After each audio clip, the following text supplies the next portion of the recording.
Bonjour à tous, rebonjour à ceux que j'ai déjà vus. Donc le modèle de gouvernance valenciennois, 15 ans. Alors 15 ans, m'avait fait remarquer un pédiatre, c'est aussi l'entrée dans l'âge adulte, mais c'est aussi la période de l'adolescence, période parfois un petit peu délicate. Alors à l'époque, le directeur général qui avait mis en place ce qu'on appelle, c'est un terme un peu pompeux, ce modèle, cette atypie de gouvernance en tout cas, le rationnel, finalement, il se retrouve dans la phrase chapeau, dont la phrase c'était favoriser les prises de décision au plus près du terrain. Et je pense que c'est là le gain principal de ce mode de gouvernance qui prévaut encore aujourd'hui. Alors pour autant, 15 ans, effectivement, c'est peut-être le moment, pas de revisiter, le terme est peut-être un peu fort, mais de réévaluer ce modèle de gouvernance, non pas pour l'abandonner, mais pour mieux la faire vivre et pour mieux l'utiliser. Avec un certain nombre de sujets, notamment de partage d'informations au sein des pôles. Nos pôles sont de très grosses entités qui regroupent parfois de très nombreux professionnels. Ce n'est pas si simple d'y communiquer à l'intérieur. Et il y a donc cet axe un petit peu pour revisiter, améliorer, continuer de promouvoir le modèle et également favoriser, je dirais, son acculturation vis-à-vis des jeunes professionnels au sein de nos équipes et favoriser la communication au sein des pôles. Voilà un petit peu le focus sur l'item 1 de cet axe 4. Le second chantier de la gouvernance porte sur le pilotage de notre stratégie à travers de notre raison d'être et de nos valeurs communes. On a passé beaucoup de temps, encore une fois, dans ce projet d'établissement à travailler à définir notre raison d'être. Il ne s'agit pas juste qu'elle reste écrite dans le projet d'établissement et qu'on n'en fasse plus rien ensuite. Le but, c'est bien de l'utiliser dans la conduite de notre stratégie d'établissement et puis dans des actes aussi plus concrets. On parlait par exemple des entretiens de recrutement, pouvoir reparler de notre raison d'être et s'assurer que les nouveaux professionnels que l'on recrute à l'hôpital soient en phase et alignés avec ces valeurs fortes qui nous animent. Ça paraît être quelque chose d'essentiel dans notre façon de gouverner notre modèle.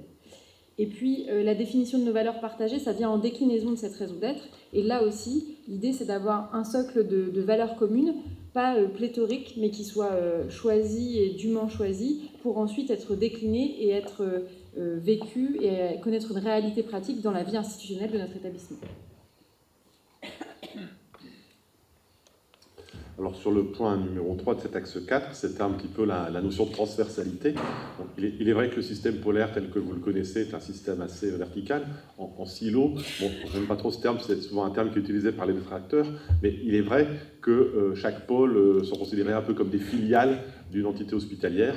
Donc il est important néanmoins de rappeler le collectif, comme le disait Monsieur le Directeur Général, et de cette transversalité, je dirais, intelligente, tout en se reposant sur le modèle polaire. Donc il y a probablement là aussi, et on rejoint un petit peu finalement le point numéro 1 de cet axe 4, en termes de réflexion et d'amélioration du système, probablement une réflexion à avoir sur la transversalité et sur les projets interpolaires. On le voit tous, dès que c'est un projet qui a un porteur bien identifié au sein d'un pôle, ça déroule.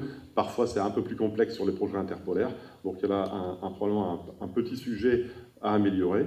De la même façon, améliorer également la communication et l'acculturation aux outils mis en place sur notre gouvernance. Je pense à la commission stratégie et projet, à la commission des systèmes d'information, etc.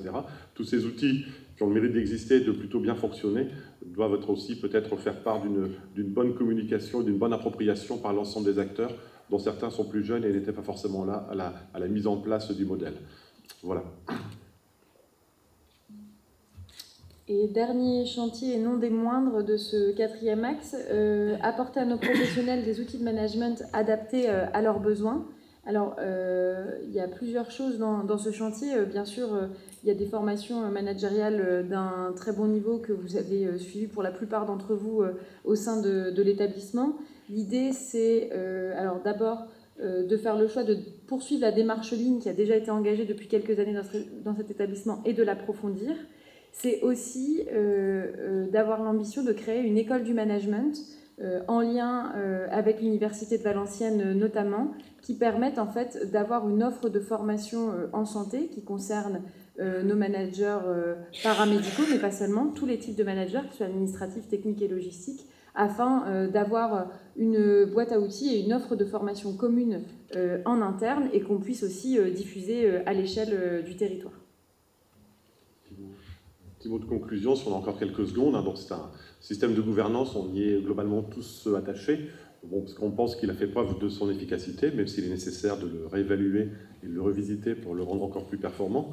Il faut aussi savoir qu'on a reçu on a reçu de très nombreuses visites d'établissements, d'hôpitaux, de politiques également, qui s'interrogent sur cette atypie de gouvernance et sur je dirais le parallélisme avec plutôt la bonne santé et le dynamisme du centre hospitalier. Donc voilà, c'est quelque chose qui est important de continuer de poursuivre et de promouvoir, voilà, moyennant, je dirais, cette réflexion qu'il est nécessaire d'avoir pour optimiser et le rendre encore plus efficace.